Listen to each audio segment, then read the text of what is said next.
Hello everyone, I am Julian Morris with the Channel 5 News. In the headlines, Antigua's Prime Minister willing to incentivize Ross University's return to Dominica. The DAIC concerned about the impact of the departure of Ross University on the economy, and tremors felt in Kilnfield and Roseau Valley as the ODM gets ahead of a fake weather report on Friday. The details of the news coming up.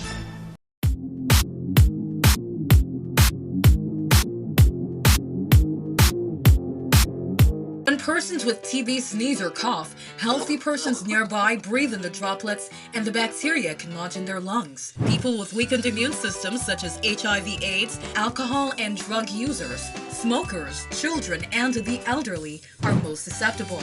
Persons with a cough should take precautions when in contact with persons in public places. Cover your mouth when sneezing and coughing. Visit your doctor or health center. You must complete your treatment. TB can be cured even with HIV. Be responsible. Help stop the spread of TB and HIV. Protect yourself and others.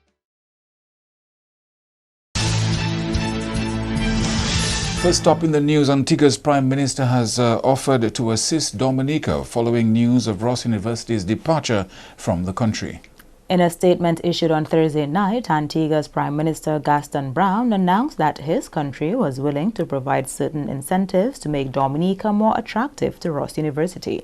Mr. Brown specified 3 areas, namely 1. The reduction or elimination of transit taxes on Ross University students traveling from the United States, United Kingdom, and Canada to Dominica. 2. Encourage an agreement between Dominica and Ross whereby the university maintains operations in Dominica while expanding and diversifying its operations to another CARICOM member state. And 3. Continued assistance to citizens who travel from Dominica to Antigua to make the latter their home, especially in light of the economic impact of the withdrawal of Ross University on the island. Prime Minister Skerrit announced Ross's departure from Dominica on the morning of 3rd August. On the afternoon of that same day, Barbados's Prime Minister Mia Mottley announced that the university would begin operations in that country in January 2019.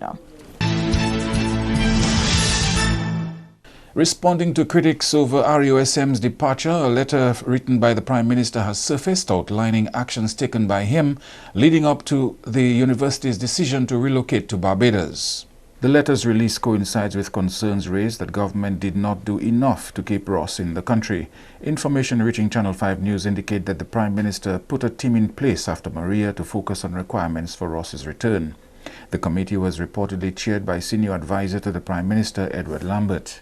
In the July 9, 2018 letter, the Prime Minister informs Ross that utilities were reinstalled at Picard by October last year and Douglas Charles Airport was back in operation. The medical board was also involved in accrediting RUSM in St. Kitts and Tennessee. We are also informed that the medical board also told Ross that a phased commencement of school could begin in May of 2018. RUSM's response, we are told, to the medical board was that it was committed to Tennessee until December 2018. In April, CEO of Adtalem, Lisa Wardell, told a meeting with the Deputy Prime Minister Reginald Austrie and Edward Lambert, RUSM would return to Dominica but could not yet commit to a specific date. In his July letter to Ms. Wardell, the Prime Minister extended the option of an earlier return than suggested by Ross. Mr. Skerrit told the RUSM CEO in that letter that all the arrangements they discussed for the accreditation of Ross by the medical board had been acted upon to meet desired expectations. He also informed Wardell that Dominica was ready for the school, which had been in operation for the last 40 years. There were a number of other concessions regarding air access for RUSM students that the government of Dominica offered to facilitate the RUSM. And authorities in the Office of Disaster Management have cleared the air on fake news being circulated via social media on Friday.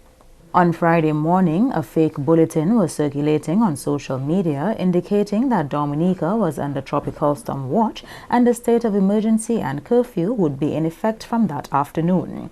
Acting Coordinator in the Office of Disaster Management, Fitzroy Pascal, advised the public to disregard that fake news bulletin as the appropriate information was given by Met officials earlier in the day. Information received from the Meteorological Service indicates that a tropical wave is currently affecting Dominica.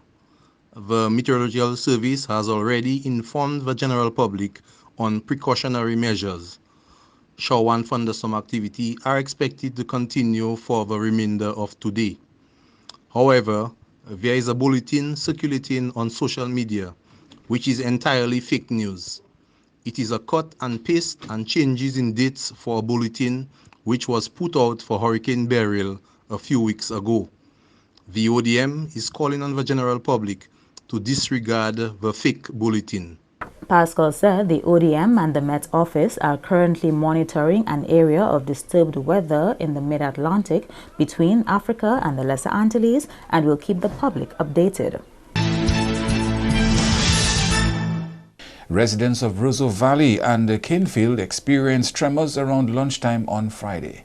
The ODM released this statement following the seismic activity. Preliminary information from the Seismic Research Center in Trinidad indicates that an earthquake occurred at 1:15 p.m. today. The location was 15.33 north, 61.30 west or southeast of Roseau, Dominica. The quake was a magnitude 3.2 at 22 kilometers depth. The event was reported felt in the Roseau Valley and Canefield areas, but no damage has been reported. Several Catholic church properties which were extensively damaged during Hurricane Maria are still out of commission about 10.5 months after the storm. Dean of the Roseau Cathedral, Father Nigel Karam, says while a few are out of use, a number of other buildings sustained varying levels of damage and alternative measures had to be put in place to accommodate worshippers. Like the rest of the country, the church suffered severely during the passage of Hurricane Maria. Several churches are still out of commission, I would say. So you have Grand Bay, you have Pichelin, you have Loubier, you have Massac, just to name a few that are still out of commission. La Roche in Delis as well. And the other churches were impacted in one way or the other. So at Fatima, there's a gaping hole that's being repaired right now. In Corliho, there was a gaping hole in the roof as well. Presbyteries were damaged. Despite the damage to church infrastructure, Karam says it has not hindered ministering the word. The church has suffered severely in terms of buildings and financially, I would say. But I think the ministry of the church has not diminished to the same extent. I would say that ministry and outreach to people's needs and the communication of God's word to people has continued and is continuing. I know in Grand Bay, while the church is down physically, processions continue in the village, and the community in Grand Bay meets in the garage of Father Branca John. Dean of the Roseau Cathedral says following the hurricane, the church was still able to distribute relief to the needy. The church has spent a great deal of its own resources receiving relief from overseas and distributing that relief to people in the aftermath of the hurricane. So while we have suffered materially, I think that there is a great deal of energy to want to continue despite the damage that has been suffered. The Roseau Cathedral will embark on yet another fundraising event on Sunday when it hosts its Family Fun Day on the grounds of the St. Mary's Academy. Andrea Louis, Channel 5 News. You are watching Channel 5 News. We'll have more news after this.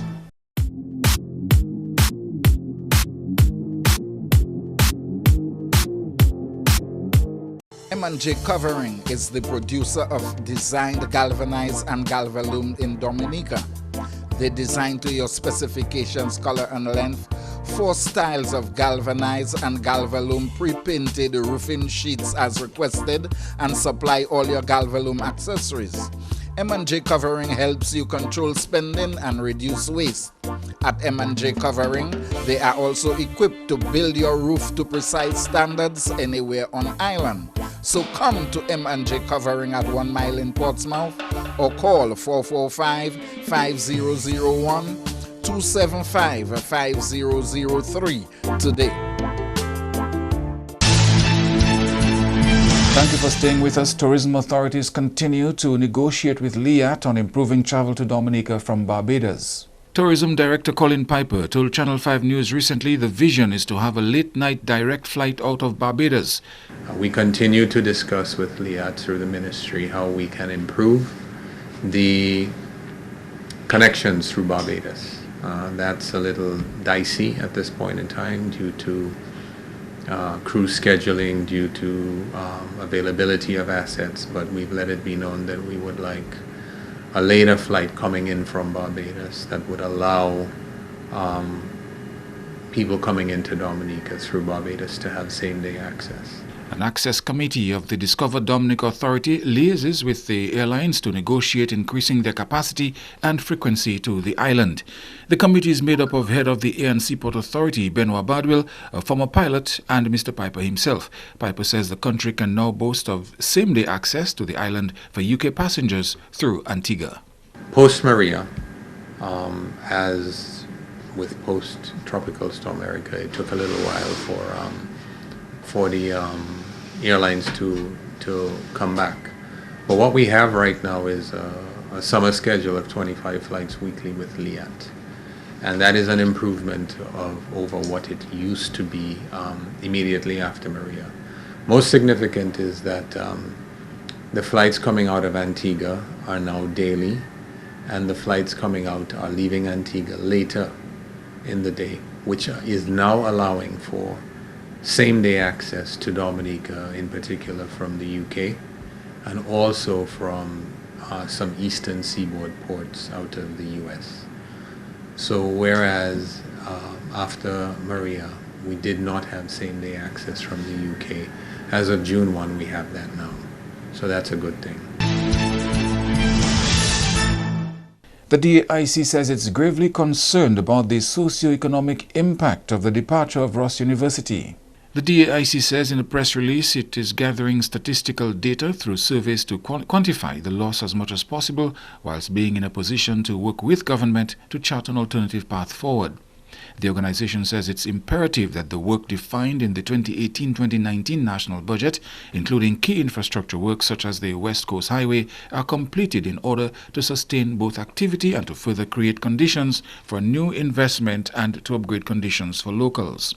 The DAIC release goes on, it's also critically important that supporting infrastructure across the island continue to be upgraded as a priority, including the major hospitals, in order for Dominica to further make a compelling offer to new investors. DAIC is of the view this is a major blow given the determined recovery of the country and should strengthen the resolve of the government to avoid any complacency given the challenging times ahead. And the newest political party, PPOD, has outlined several proposed development plans for the Portsmouth constituency, including an international airport and sports complex. Leader of the People's Party of Dominica, Sophia Carrington, says her party already has the commitment of a Florida-based company to help develop a sporting complex under a PPOD-run government.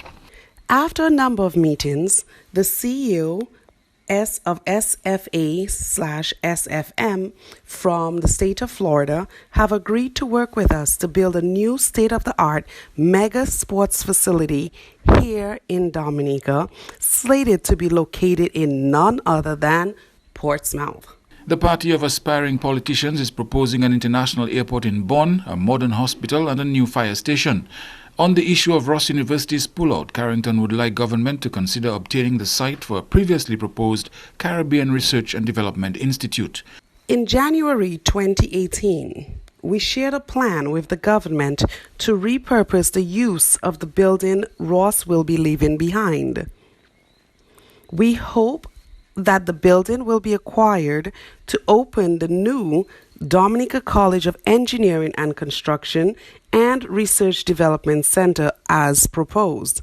A school with a gymnasium is also among the party's plans for Portsmouth. Education is critical to our development, and so your new representative have advocated to build a brand new multi-hazard resistant constructed school to include a gymnasium, a library, 4 science labs, 2 computer labs, a cafeteria, and sporting grounds.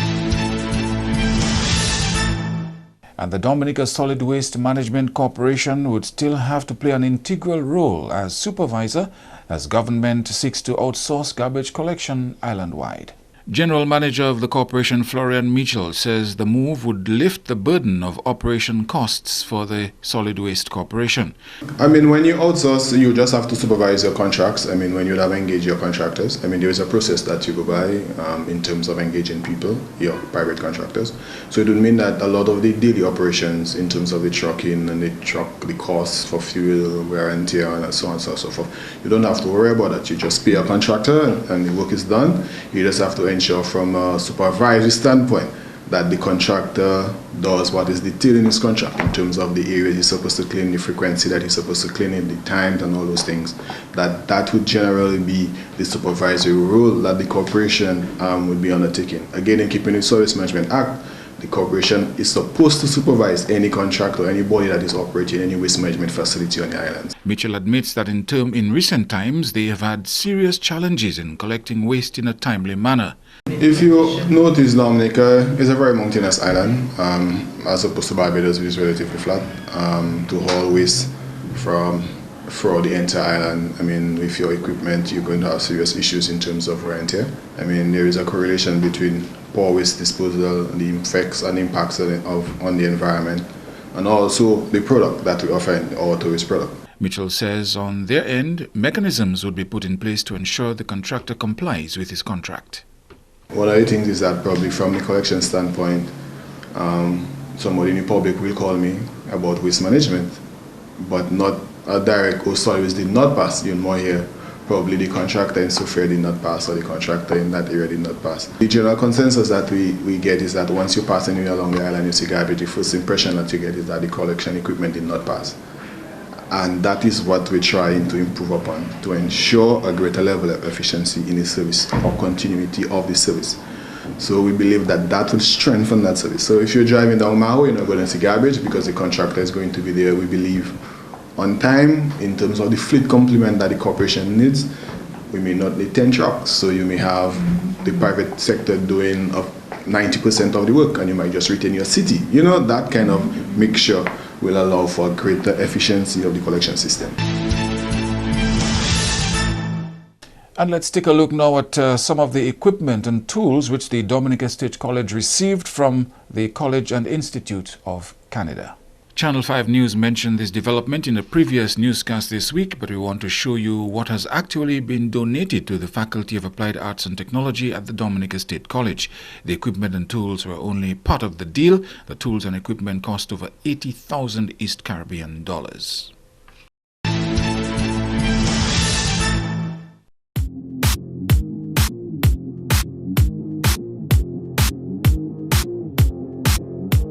Rudolph Thomas Enterprise in Portsmouth, your suppliers of building materials and hardware products. Over 20 years experience in the business. Rudolph Thomas has lumber and plywood, galvanized and fence pipe. Check out Rudolph Thomas for ceramic and vinyl floor and wall tiles, nails, nuts and bolts, paint and painting supplies. And check out their line of electrical and hand tools. Go now to Rudolph Thomas on 1240 Bay Street in Portsmouth. To end the news, a look again at the headlines. Antigua's Prime Minister willing to incentivize Ross University's return to Dominica. The DAIC concerned about the impact of the departure of Ross from Dominica on the economy. And the tremors felt in Canefield and Roseau Valley as the ODM gets ahead of a fake weather report on Friday. Feel free to contact us at news@mapin2k4.com. You can access our past newscasts on our YouTube channel. On behalf of the production team, I am Julian Morris. Thank you for watching. Have a good weekend.